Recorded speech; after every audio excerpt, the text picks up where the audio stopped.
Welcome, everyone. Read my little spiel here. Thank you for joining us for this week's weekly Wednesday presentation on estate planning. This presentation is being recorded, and you can find all of our presentations on our Office for the Aging website. Sorry, I just lost my little spiel because I let someone in from the waiting room. All of our presentations for the past 15 weeks can be found on our Office for the Aging website as well as our Facebook page. We ask that everyone keeps your video turned off except for myself and the presenter, and that you remain muted unless you have questions. You can feel free to ask them as we go along. My name is Alicia Chase. I'm Otsego County's long-term care coordinator. I supervise the Otsego County New York Connects program here in Otsego County. And for those who are not familiar, New York Connects is the connection for all long-term services and supports. While my office is under the Office for the Aging, we're unique in that we are able to help anyone of any age who is looking for help navigating the complicated long-term care system. We can help friends, families, caregivers, and clients who are looking for information and assistance, referrals, application assistance, whatever they need to remain in their home as independent as possible for as long as possible. If you're unsure, you can always give us a call. You can reach us here at Office for the Aging. I did put my contact in the chat for those who can see it, and for those who can't, our number here is 547-4232. And at this time, I'm going to turn the program over to Attorney Ryan Coutlee from Fly Creek for our presentation.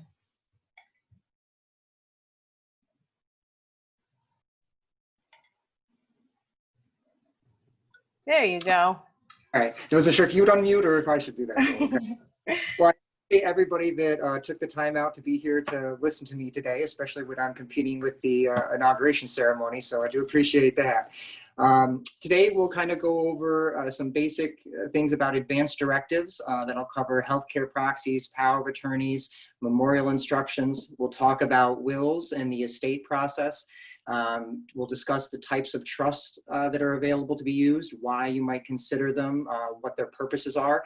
And we'll also spend a little bit of time reviewing Medicaid eligibility for long-term care coverage and talk about some of the rules associated with that.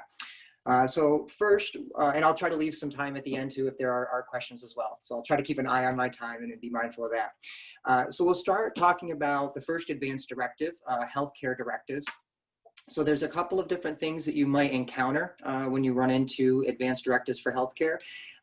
Oftentimes, some of them get confused. So we'll try to bring some clarity to what they are and what ones might be appropriate at different times.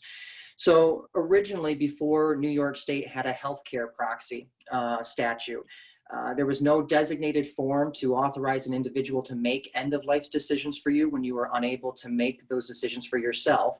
So coming out of court cases, they had made decisions that without some guidance from the individual, a court wouldn't step in order the termination of life support. So as a result of these cases, developed what is called and referenced a living will. And so the purpose of a living will was to simply document an individual's wishes as to what they would want done and types of care to be provided or withheld in these end-of-life situations. And in that way, they could go to court, present this evidence of what their wishes were, and get orders to terminate various types of life support. Understanding, though, that in a living will, it is simply instructions. There is no way that you can appoint an individual or an agent to make those decisions on your behalf. And then that led to the development of the healthcare proxy statute and the healthcare proxy form. So that is actually the form that's required to designate an individual to make those decisions on your behalf. There is a state form that you can obtain at hospitals or search online, healthcare proxy form in New York, and you'd be able to get the generic form for that. The most important thing to understand about that form, there's spots where you designate generally a primary agent, and then it's optional, but I'd always recommend to have an alternate agent named. More importantly, right, that just designates the person to make those wishes and instructions for you. but there's no indication as to what your wishes and instructions to them actually were. So oftentimes you see these forms where it just designates the individuals, but there's no guidance provided to them in the form. Sometimes this is because they're being filled out right before someone goes in for a procedure at a hospital. So you're not spending a lot of time kind of thinking of this. It's more well, just in case something happens, we'll have something on record and a person that can make that decision. I do recommend taking the time, though, and basically incorporating what would normally be in a living will, the instructions, what your wishes are, and actually put that into the healthcare proxy document. Again, that's an optional section in there, but what's good about that is now when the agent has to disclose the document evidencing that they've been appointed as the agent, they are also disclosing evidence of what your wishes were. So that way it can be sure that they're following it in accordance with those wishes and maybe not going rogue because emotions are getting the better of them, or they're just maybe not willing to carry out things that they were told beforehand. In that moment, it can be a very stressful thing if no one has ever gone through that before. You always want to do the right thing, but providing that person with guidance also alleviates them of the burden of trying to figure out what should be done. So generally recommend either incorporating the same instructions that would be in a living will right into the healthcare proxy document, or you can also just, if you have a living will, on the healthcare proxy form, you could indicate in the instruction section in accordance with the living will and whatever date you had done that. If you don't have a healthcare proxy, we do have a state system of a default to where individuals, authorized surrogates, could step in and make those types of decisions as long as 2 doctors certified that you were incapable of making those decisions on your own. It's maybe not the individuals that you'd want. So, like I said, it's a presumed order. So generally spouse is at the top of that, domestic partner, then you would go down to children, if any, and then it just keeps going out to more remote family members. But eventually it could fall in that list to the facility that you happen to be in at the time. So to ensure that you don't have people, like when there's multiple children, there's no priority over those children. So you could run into situations don't agree as to what the instructions are and infighting within the family. So doing a healthcare proxy and you selecting who you want as the agent and alternates is really the best option for you. Now, you may also encounter something called a MOLST or a POLST form. Basically in New York, it's referenced more as a MOLST. California, I believe, references it more as a POLST, but it's a medical order for life-sustaining treatment. This is slightly different than a healthcare proxy in that it is actually a medical order in existence. And the reason for that is it is something usually done when you have less than a year of life expectancy left, or a known medical condition that could lead to some of these types of heroic care being required.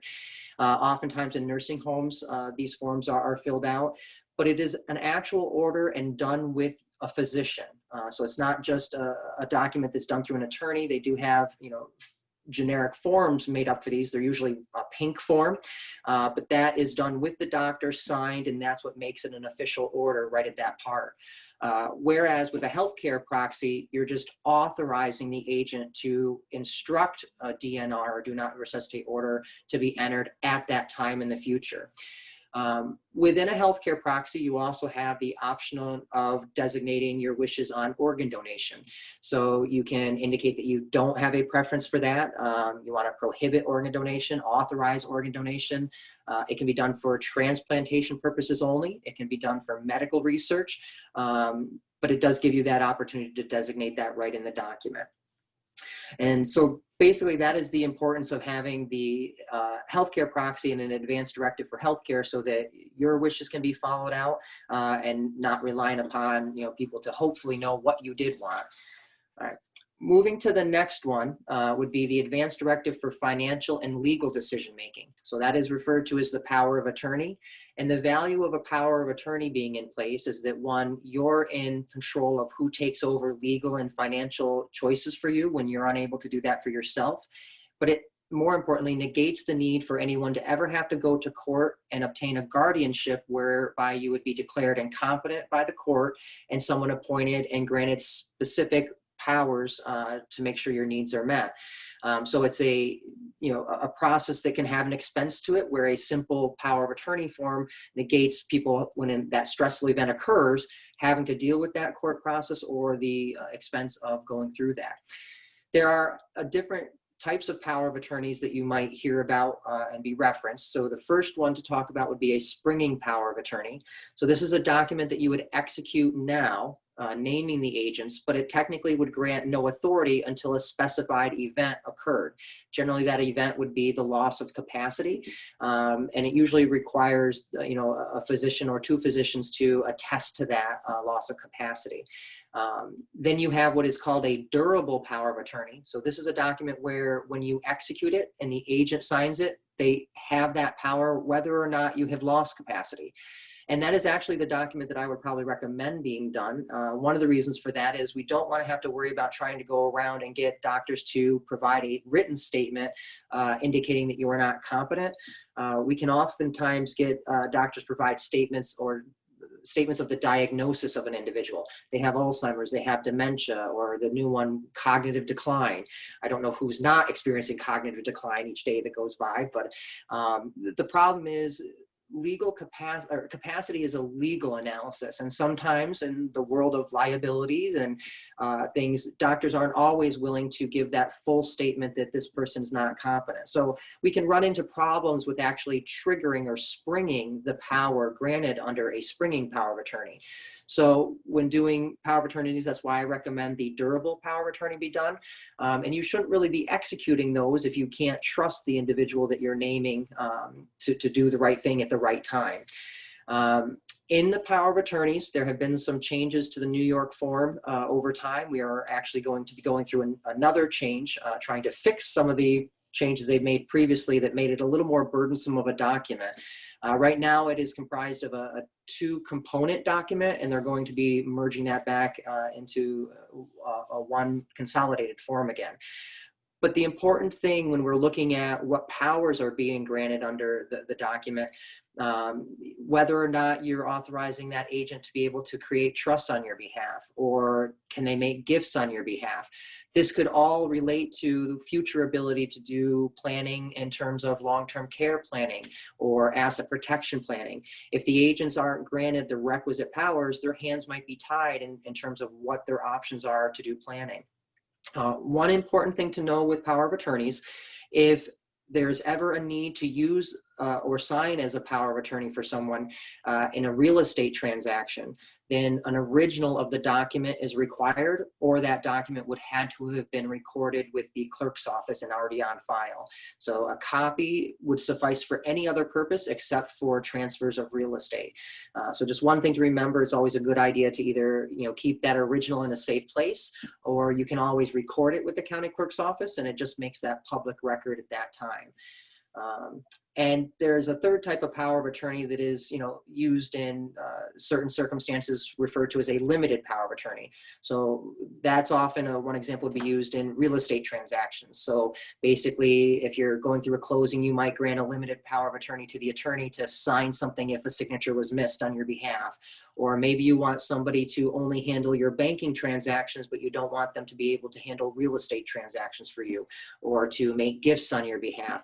So you can break up the responsibilities in different documents, limiting what powers you give to individuals. Now, an interesting distinction between advanced directives for healthcare under the healthcare proxy statute and those for power of attorney. When you designate an agent for healthcare, the healthcare proxy allows you to designate an agent at a time, meaning one person can serve in that role. You can't have multiple people and having them act together. But with a power of attorney, you can really structure those agents any way that you want. You could have multiple agents and require they act together, or name multiple agents and authorize them to act separately, or create any succession rule that you're comfortable with. So sometimes it's something where, I'm more comfortable if both of my kids have to agree, for this thing to be done. There's a check and balance built into it. And other times it's more convenient because there might be one that just handles more of that stuff for you, or you might feel is better suited for those roles. So when people, ask me sometimes, well, how do I pick amongst, the individuals in my family to serve in these roles?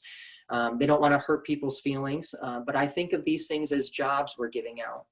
And if we look at what role are they doing and what skill sets do they have and who could perform that task for you best. So when I think of power of attorney, I would generally say to people, if tomorrow you knew you were going to lose capacity, who would you hand the checkbook to, right? That gives you a good idea of maybe who you're comfortable with handling those types of responsibilities.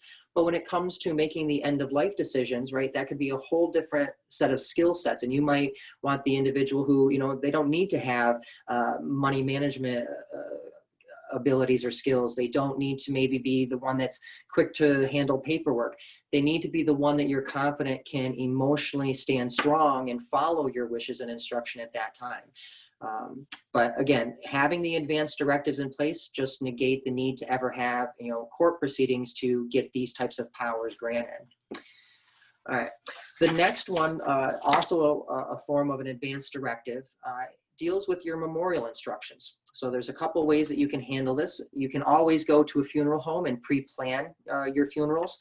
I believe you've had programs on pre-planning anyway, so we won't go much into that. From an estate planning perspective, an elder law planning perspective, I find that those are some of the best gifts that you can leave someone. These aren't the topics we always like to talk about. And I know that in the default, people want to do the right thing and they may do more than what you had ever wanted.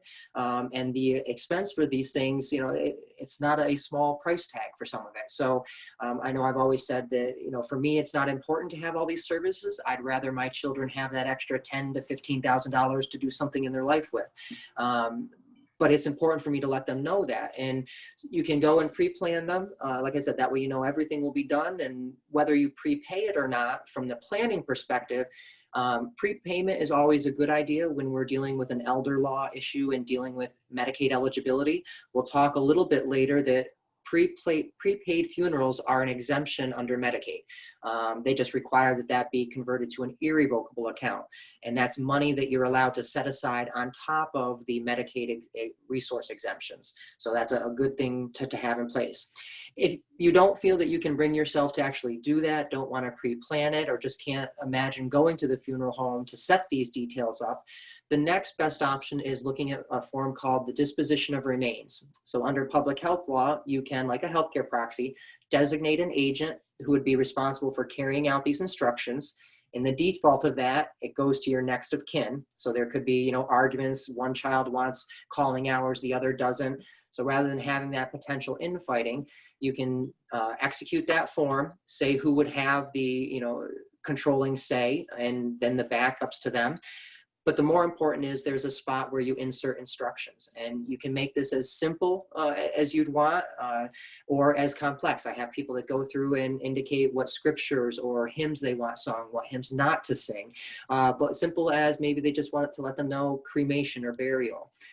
The other thing that has kind of developed over the 17 years that I've been doing this is the options that you have available to you for your memorial wishes and the disposition of your body. I know one thing I find interesting now, I used to always talk that you can have your body, cremated and the carbon compressed into a diamond. That was always one unique thing that, I'd hear people talk about. But a new one, depending on who you are and what was important to you in life. I've always kind of struggled myself with, would a cemetery be appropriate? We have a family plot somewhere and there's many generations buried there. So that's a neat idea, but at the same time, it's kind of in an open field. There's not a tree, there's not shade, and there's just stones. I don't know how fun that is for someone to go and visit.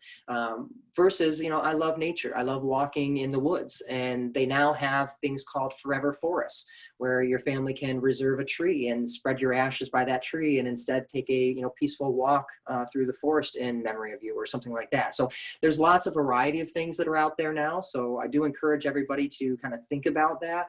But leave your loved ones instructions. I think this is one of the biggest burdens that you can leave. And I get a lot of people that just indicate, well, I don't care. They can decide what they want. the problem with that is they have no idea either, and it's not been discussed. And so now they're just kind of guessing at what it is. So that's another one that would be an advanced directive that you can put into place if you don't want to go and do a pre-planned funeral. Okay. Next, I want to kind of talk about when we start looking at estate planning. I get a lot of people that don't quite understand the function of a will, what a will governs, and why one would want a will. The purpose of a will and implementing a will is for a couple of reasons, but one, you are preempting the state default of intestacy. So when someone dies without a will, the state has given a presumed order of who should inherit those assets of your estate. So the biggest one that surprises people is when there is a surviving spouse and surviving children, regardless of the age of those children. These could be adult children. The state default says the first 50,000 and one half goes to the surviving spouse, but the other half would be set aside for those surviving children. So oftentimes when, I'm talking to couples, generally their, wishes are that they want everything to go to a surviving spouse. So that's one example of why executing your own will and putting out your instructions of who should get what, when, and the amounts is important. It supersedes that state default. The next thing, if you are a younger individual with minor children, one of the main purposes of having a will is to designate a guardian. Who do you want to take over the children? And you can break that into two responsibilities: guardians of the person who actually has physical custody for that individual, and guardian of the finances. So basically you can break that up and say, well, this person might raise them well, but I don't want them handling their money. Sometimes it's the same person and sometimes it's different. Beyond that, the other purpose of the will really is indicating who you want to receive those estate assets. So what becomes imperative to understand is, what does that will govern? What are the estate assets? So to know what the will covers, we first talk about what it doesn't cover.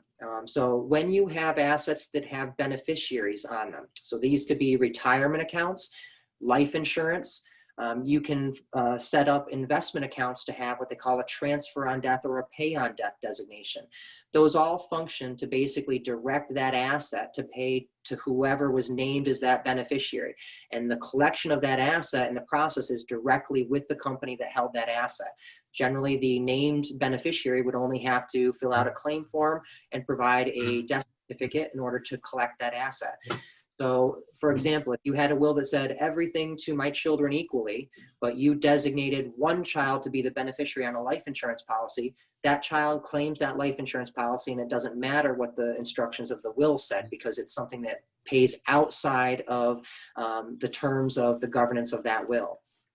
Another example where a will doesn't apply to the asset at death is jointly held accounts. So sometimes people will, as they get older, they'll add one child onto the bank account because that was the one that was helping them pay the bills, and that way they could sign the checks in the checkbook.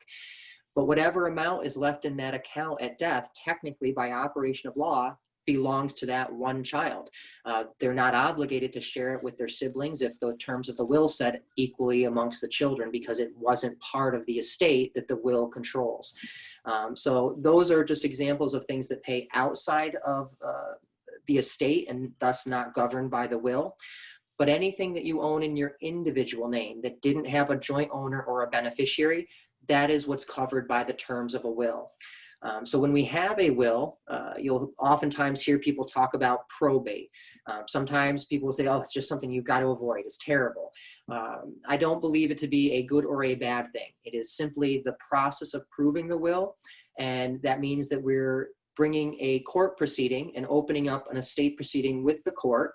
And because there's formal requirements to follow through that, in New York State, one of the things that you have to do in order to have the executor that you've nominated appointed is to go out to the people that are your natural heirs, the people who would inherit had you not had a will, and they are granted the right to receive a copy of your will, and they have an opportunity to either consent to that will and the appointment of the executor, or they can refuse to provide that consent. And then basically, in order to move forward and have the executor appointed, we have to get a court date. And then they can have the opportunity to show up and voice their objections to that will, why they don't feel it is an appropriate will, or why they don't feel that that individual should be appointed as the executor. So in situations where you may not be providing equally for those natural heirs, maybe you're disinheriting an heir, or are concerned that somebody might not consent because they don't like that someone's getting more than they are. That might be reasons why you might want to look at one of the trust options, which would avoid the need for a will or the need for an estate proceeding. Other things that people tend not to be favorable about a probate process is that there are filing fees paid to the court, but we have to understand that the court is, overseeing to make sure that that will was proven to be valid and that the instructions contained in that will are actually followed. So there's some accounting mechanism through that court oversight. So in some situations, individuals feel that that's something that's needed just to make sure that their wishes do get followed. When we utilize trust, that's more of an independent accountability where the beneficiaries and the fiduciary of the trustee, there's no court oversight of that. They're just accounting directly to the beneficiaries. The other thing is it's public record. So information about the assets and who you're providing for as beneficiaries is filed with the court. So some of that information is made available to the public. One of those things that might be looking for that information are creditors. So when we open an estate, the assets cannot fully be distributed until a creditor period elapses. And that period is 7 months from the date that the executor gets appointed by the court. So sometimes people just desire for things not to be held up that long before assets are fully distributed to the beneficiaries, where when we use trusts, they don't have any specified waiting period for creditors. And then closing out the estate with the court just requires either forms to be signed by the beneficiaries, agreeing that the executors did the job correctly, or the executor can go directly to the court and file an accounting with the court, and the judge would approve that accounting and order the distribution. So it can be done in an informal way directly with the beneficiaries, or a more formal process with the court giving the approval of that. I oftentimes find one of the most overlooked elements when people are writing their wills relates to personal property. So your clothing, jewelry, furniture, collections, things like that. I get a lot of people that say, well, nobody cares about my things, or they'll just agree as to what happens. But I do find that this is where most of the arguments come into play. The assets divide based on the percentage that you stated, right? But when we have the personal property, these are the emotional attachments. And so when you get people that, well, I was with mom when she bought that. Well, I bought it for mom. I want it. Well, I'm the only one with a granddaughter. We should get the diamond. It's a good idea to kind of take stock of what you have. And the first thing to think about is, do you care who possesses that item or what's done with it after your death? And the next would be, geez, is there anything here that I do think the kids might argue over? That's really the value of putting out those specific instructions of who gets what items. There is always backup provisions that you can grant your executor the authority that if they don't get along or agree on the distribution of those, my favorite provision is to just say they're to be sold at an estate auction and the proceeds divided equally. That way, if the individual, no fighting, if you want that item, now you've got to go outbid anybody in the general public at an auction for it. So it's much better if they can get along and agree to the division of those assets, but even better when you can spell out what you want to be done with them. I had one client one time where it was just extremely important to her that all of her clothing be donated. She didn't want, the kids going through the closet, just take it all and give it, to a charitable organization. So there are different things like that that you can give specific instructions for. You can put funeral instructions into a will. I don't generally recommend that, as it's not usually the document people are looking at when they're then going to make those decisions. So it's better to have either the pre-plan through the funeral home or to do that disposition of remains for them. All right, so then moving into trust, just take a look at my time. Okay, there are two types of trusts that generally are referred to: revocable trusts and irrevocable trusts. So the first one we'll talk about are revocable trusts. Think of these as agreements or contracts that you make that basically you vest the person you name as the trustee with the authority to manage the assets that you transfer to the ownership of that trust. The purpose of this is to avoid the need for an estate proceeding at your death, because now everything is owned by this trust, And when you die, you don't own anything in your individual name, so there's no need to use the will or file that estate proceeding. But the terms of the trust would basically replace the normal function of the will and spell out who has rights to those assets upon your death. But with a revocable trust, you can keep yourself in control as the trustee. So you have all management authority during your lifetime.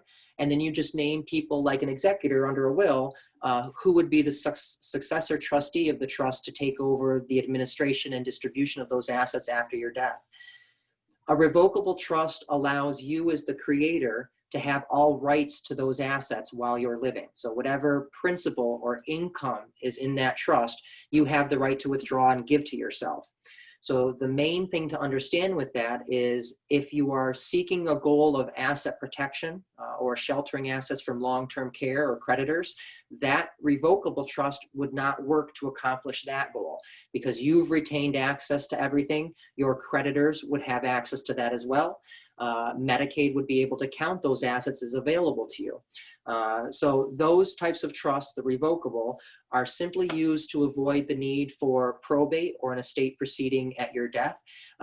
Some of those benefits then are ease of administration for the people that you put in control after death. And typically those are designed to minimize the amount of legal expense in terms of administering those assets after your death.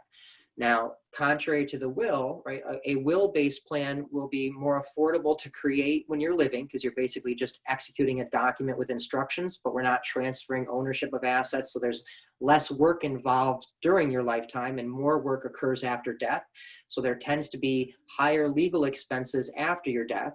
Whereas the trust, you're going to have a higher legal expense to create that during your lifetime because there's more work involved with implementing that and transferring ownership of assets while you're living. But there's less of a legal expense because there's not as much work to be done to distribute out the assets at death. And we're not having to deal with the formal process required under probate. Irrevocable trusts. So there are two main types that we can distinguish from.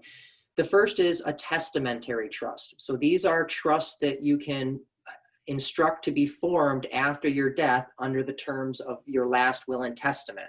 So they're irrevocable because you aren't living to modify them or amend them anymore. But those can be used. Maybe you want to provide creditor protection for one of your beneficiaries. Maybe they're a spendthrift. Maybe they have an addiction that you need to or you want to provide for them, but you can't leave them in full control of what they're inheriting. So you can set it aside in a trust and name someone else to manage it as their trustee for them, being in control of how and when they get distributions from that trust. They can also be used if you have a minor where you don't, again, want them maybe coming into full possession of their estate or inheritance at age 18. You can basically set any age or time frame that you want.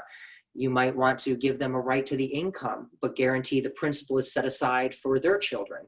So sometimes this is used for generational planning, but those are all irrevocable trusts created underneath the terms of a will, and those are referred to as testamentary trusts. The other type of irrevocable trust is an inter vivos, and basically meaning one created while you're living. So very similar to the revocable trust. The irrevocable trust basically is used for creditor and asset protection. One of the main in elder law planning perspective is protection from long-term care costs. And with an irrevocable trust, you're getting that protection because you're going to give up some things. So the first thing we recommend is not serving as the trustee of that trust. That way you're putting up that barrier between you and the control of the asset. I mean, it's not absolutely required that you not serve as the trustee, but it is highly recommended. There are some states where that is absolutely required. And so just recommended to make sure that you don't violate the terms of the trust by distributing money back to yourself. And that's the second thing that you're going to give up is access to the assets that you put in. So if you put in whatever assets you put in there, you can reserve the right to reside in a residence. So if you put your home in the trust in an irrevocable trust to protect it, you still can reserve the rights to live there for the rest of your life. You are maintained as the taxable owner, so you would maintain your star exemption, for example, but that asset is being protected. And we'll talk when we deal about the Medicaid stuff about how long assets have to be in an irrevocable trust to accomplish that asset protection. The big thing to remember though is if you, let's say you put in a savings account, you don't have the rights to have those assets distributed back to you. And that's what gives you that protection. So it's like a wall between you and those assets. Once you put it in, you can't take it back out. You can reserve the right to the income that those assets earn. So one example would be if you had stock that you utilize the dividends to supplement your retirement income, you might not ever need access to the value of the stock, but you do need ongoing access to that dividend. You could structure your irrevocable trust to give up the access to principal, but reserve the right to continue to receive that dividend and other income. However, if you were in a situation where you didn't utilize that investment income off of the assets, you could also structure the irrevocable trust to not give you rights to income or principal. And all that means is whatever earnings those assets have once they're owned by the trust stay in the trust protected, and they're not exposed to those creditors or costs of long-term care out in the future either. With irrevocable trusts, although that word is kind of scary sometimes, people say, well, once I do this, I can't change it.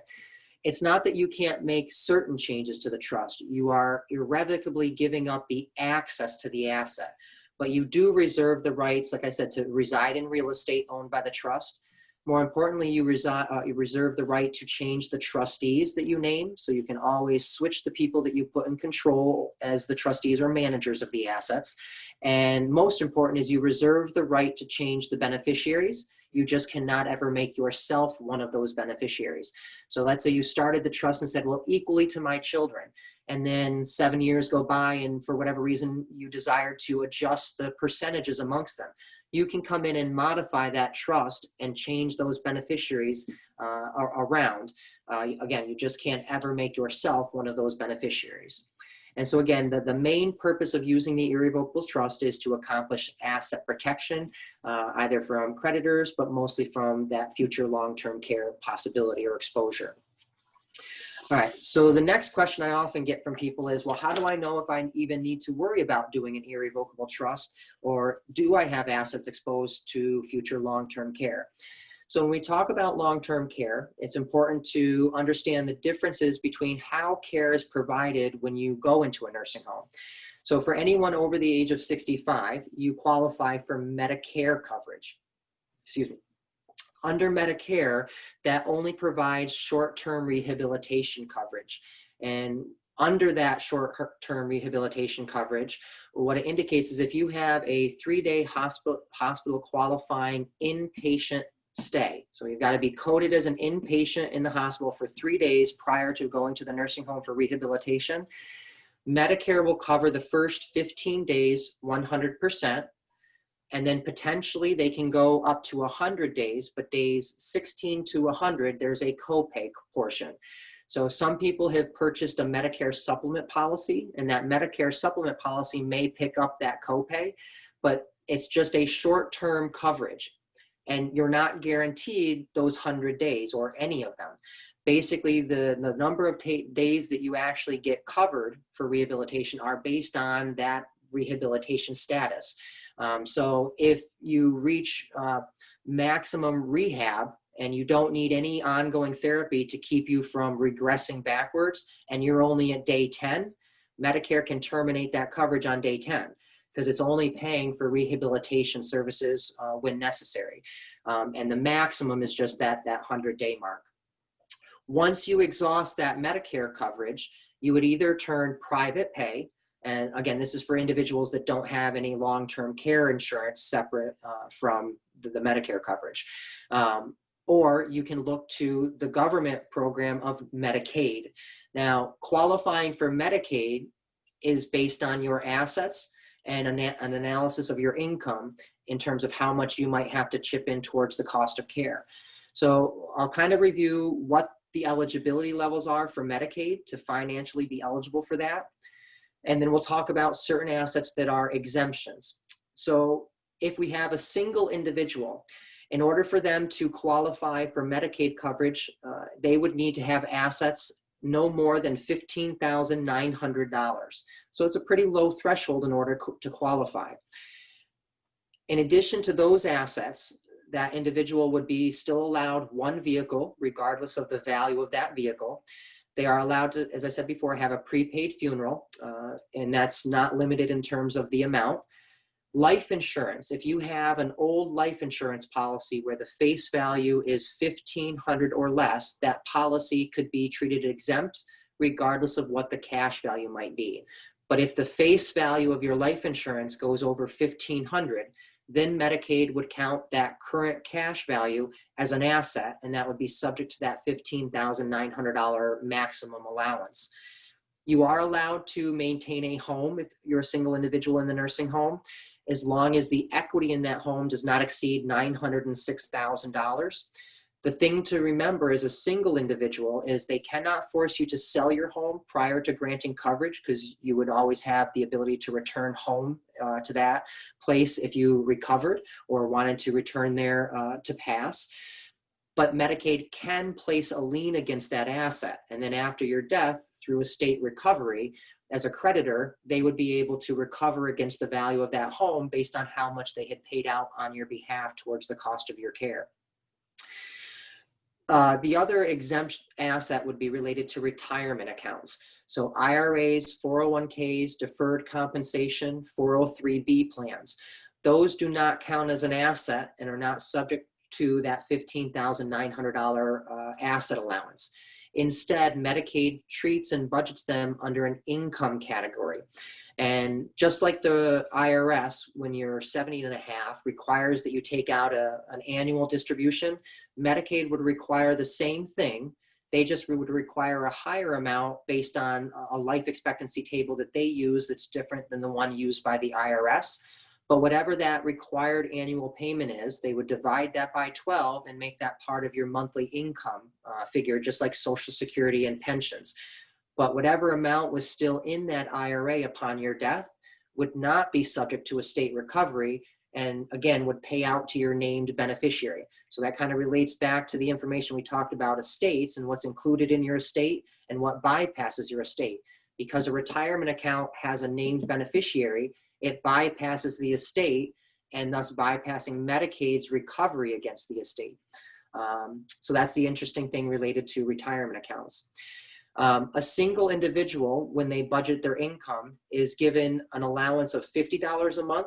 If you are a veteran, you get an additional $90 of income allowed to you. All income above that is then subject to contribution towards the cost of care to reduce the amount that Medicaid would pay for the rest of that bill. If you have private health insurance, Medicaid will give you a credit to continue to pay that health insurance premium out of that monthly income. But basically think to yourself, as a single person, you would get $50 a month of your income once in a nursing home. And then you have that maximum asset allowance of $15,900. So like I said, very low threshold when you're a single individual. As a couple, so if we have one person in the nursing home and a healthy spouse is residing in the community, the income and asset allowances are quite different. So first, I'll talk about the income allowance. They would always allot a healthy spouse what they call a minimum monthly maintenance needs allowance. That monthly stipend or allowance of income is currently for this year $3,259.50.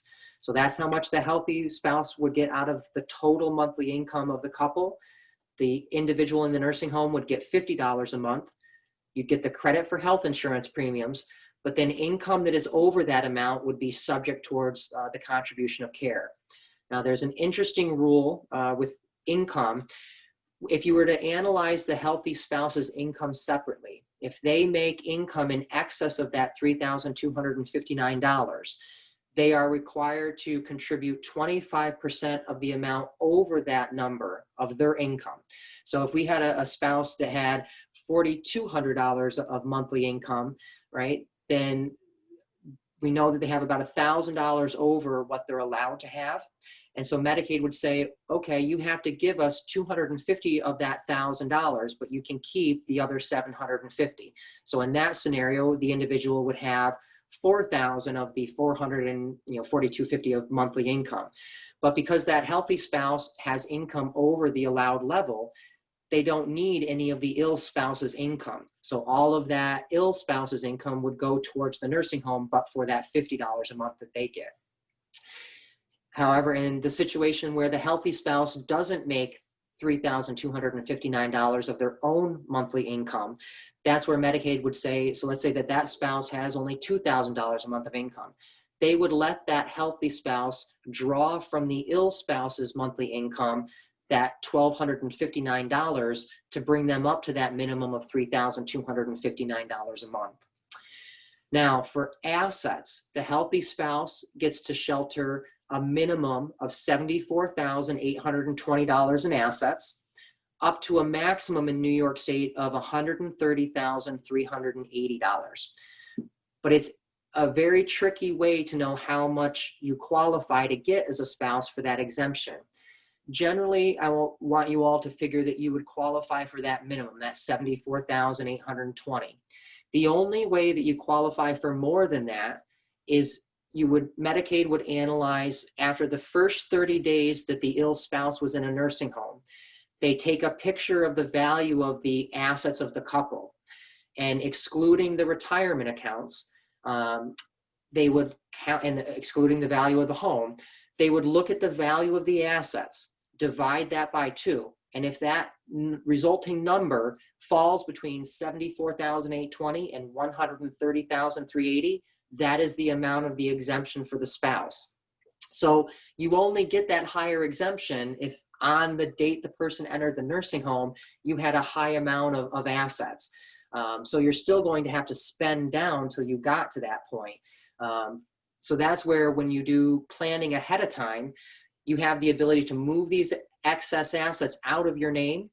The look back period for Medicaid is 5 years. So whenever you apply for Medicaid, they want to see 5 years of all your financial records. And they're going through those records to see if you had given away money, transferred money to a trust, given money to charitable organizations. Any transaction of $1,000 or more must be explained to them. And if it can't be explained that it was spent for your benefit, they don't care that it was, donated to the church to repair the stained glass window. They don't care that it was given to a grandchild for the down payment of a home. These are all assets that would result in a penalty being issued. And a penalty is basically a period of time that once you're already spent down to those asset levels, Medicaid would not have to give you coverage until you waited out that period of time. The way they calculate the length of that penalty is that each region in New York State is assigned a number. That number is supposed to represent what the average cost of a nursing home is. This year in Otsego County, that number is $11,689. So depending on the actual facility you're in, that may be applicable, but it may not be very accurate. So for example, the nursing homes in Oneonta, those tend to be around $85,000 to $9,000 a month. But if you're at the Cooperstown Center, I believe that's getting close to $14,000, $15,000 a month. So there's quite a big difference between the actual cost of nursing homes, but this is the number that New York assigns to Otsego County. So for example, if in that 5-year look back, they see that you had given away $116,000 to various sources, that would represent 1 year that they wouldn't have to pay your bill once you were already down to that $75,000 asset level. So it's really important once you kind of get into retirement years that you be mindful of what assets are being given away, because from Medicaid's perspective, once you are in those ages, you should have been aware that you might need these assets to pay for that care. So when we look at elder law planning for asset protection purposes, the goal is to get the assets removed from your ownership, either gifting them or placing them into an irrevocable trust, and having 5 years pass before you would ever have that need for long-term care. And in that way, once someone entered the nursing home, you'd apply for Medicaid, they would look back into those 5 years, and nothing would have been given away because it would have been more than 5 years ago. And thus you would be eligible for Medicaid, and the assets in the trust would be protected to pass on to your beneficiaries. 2 things to let you know about. Like I indicated before, the exemptions for the home. When there's a surviving or a healthy spouse, the home is fully exempt and there is no lien that can be placed on it. So there's no exposure to recovery after the ill spouse passed away. It's only when we're down to a single individual that they can put the lien on the property. There are certain exemptions related to transfers within the 5-year period. So I oftentimes get people that say, well, yes, but aren't you allowed to give away a certain amount of money every year? That is in relation to the IRS gift tax rules. And what they say is that you can give away currently $15,000 per person per year without having any gift tax exposure. But IRS and Medicaid are different government animals. Medicaid is a welfare program saying, well, no, we don't allow you to gift away money. It doesn't matter about taxation of it. Anything given away in that period that wasn't for your personal benefit would result in that penalty or a period of denial of coverage. The exceptions to that rule would relate to a home that is transferred to what is called a caregiver child. So in a situation where you enter a nursing home, but you had a child that had lived with you for 2 years preceding the date you went into the nursing home, that home could be transferred to them under the theory that they had served as a caregiver child, providing you care during that 2-year period that helped keep you out of a nursing home and thus help keep you off of that government coverage.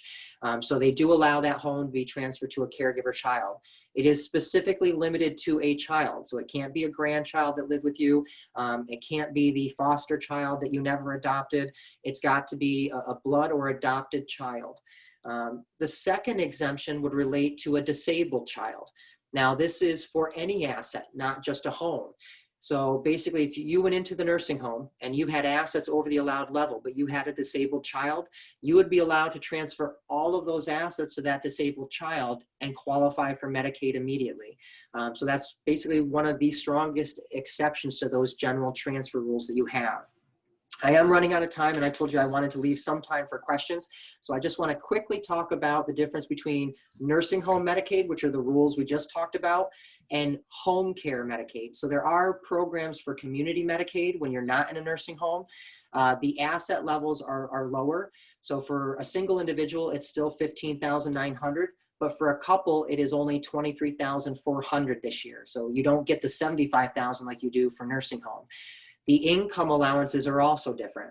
A single individual, instead of $50 a month, because they're still living out in the community and they have expenses related to living out in the community, they are allowed $884 a month of income. A couple is allowed $1,300 a month of income. Currently, there is no look back period for home care or community Medicaid. But there's a caveat in that we are going through an anticipated change. It was supposed to be effective last October, but because of the COVID pandemic, this has been delayed. Currently, April 1st is when it was slated to be effective, and there may be another quarterly delay on that yet again. But they are intending to bring in a 30-month look back. So it won't be the 5-year look back or 60 months for nursing home coverage, but it will be a 30-month look back for home care.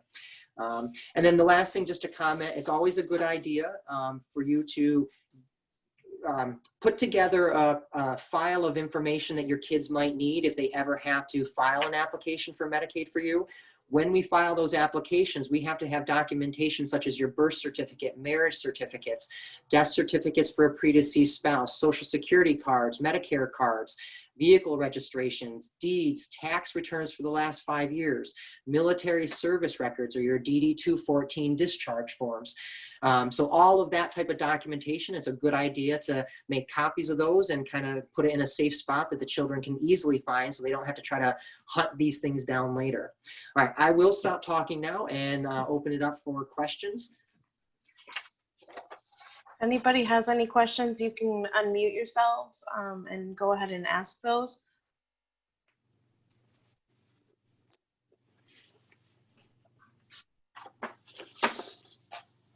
I've bored everybody to death. There are none.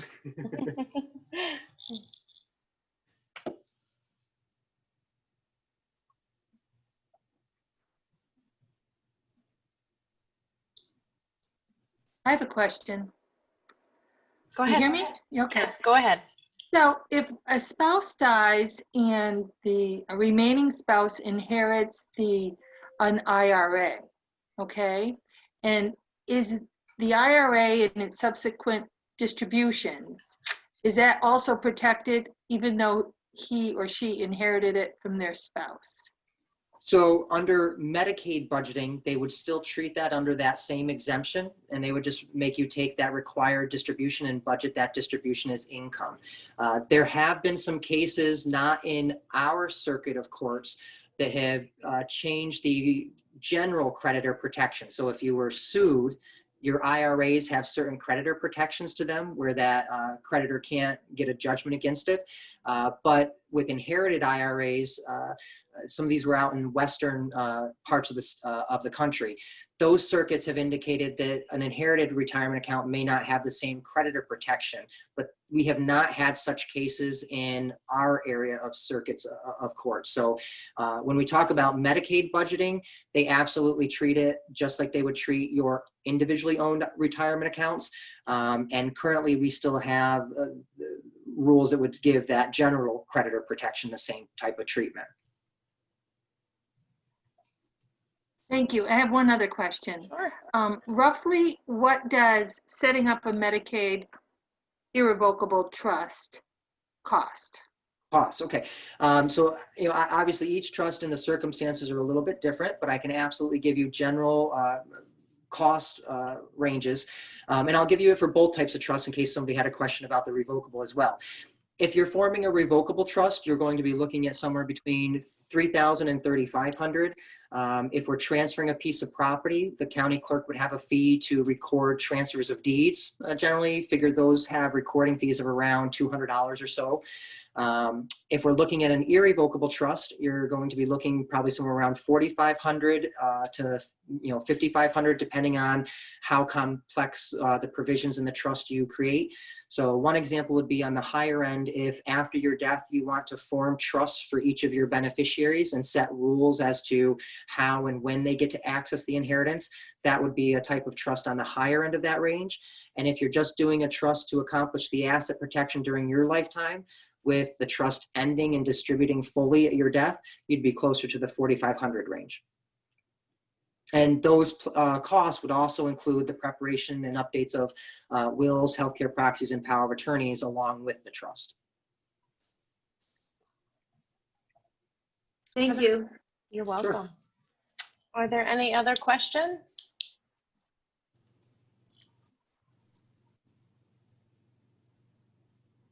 Wow, this is a quiet group today.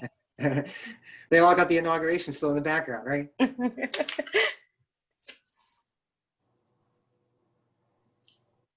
All right, well, I did put my contact as well as Ryan's contact in the chat here. If anybody has any questions, reach out to me. And thank you, Ryan, for presenting to us today. Oh, and I also, just to let everyone know, if you ever want to sit down and talk very specifically and apply these rules to your individual circumstances, I do offer an initial phone or video conference to go through. There's no cost for us to spend about an hour at a time re-talking about the rules and applying it to your specific fact pattern too. Great. All right, thank you so much, everybody. Thank you, everybody.